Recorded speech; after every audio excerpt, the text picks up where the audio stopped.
Ayan, walang intro-intro. Walang intro-intro. Walang intro-intro. Wala lang. Wala nga eh. Walang intro nga eh. Wala nga intro eh. Ayan mga kabukchoy, good morning. Ako'y napalabas. Nagpunta ako sa labas kanina at bumili ako ng ukay na tropilo. Bumili ako, pero ito ay hindi pa pinabayad. Sabi niya, hulugan ko raw. Binigyan ko na siya ng 100 kasi may extra akong money. Pero iba 60 isa. 60 isa pwede na lalagyan na lang ng punda. Tapos, meron din akong biniling carpet. Guys, ang ganda. Ay, kalabaw. Hindi kalabaw. Yan ako. Binili ito carpet. Ayan, carpet. 400 plus na siya, guys. Diba? Alam mo naman tayo, walang trabaho.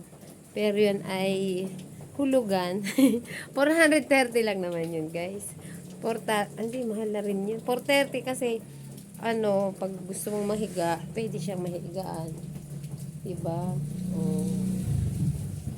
Yan, diba? Yan, nakabili lang mahilig lang si Bokchoy ng mga ukay-ukay. Kasi wala naman tayong budget, guys. Yan, nakabili tayo ng ukay. Sabi ng kapitbahay ko na nag-uukay. Dahil kapitbahay naman kita, kaya bilihin mo na yan.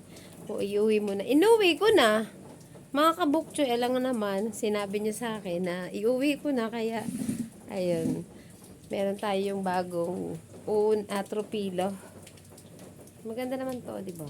Lalagyan na kasi gusto ko talaga makabili ng carpet. Eh, wala, mahal eh. Yun, meron akong inipong piso-piso. Naka 100 ako, nakita ko kasi, kasi ako, pag mga may barya, nilalagay ko, sinisiksik ko, tapos hanggang pag naiipon ko, tinitingnan ko. Pag may gusto akong mga mura lang na binibili, ayan, binibili ko na. So, yun guys, hanggang dito na po ang ating vlog for today.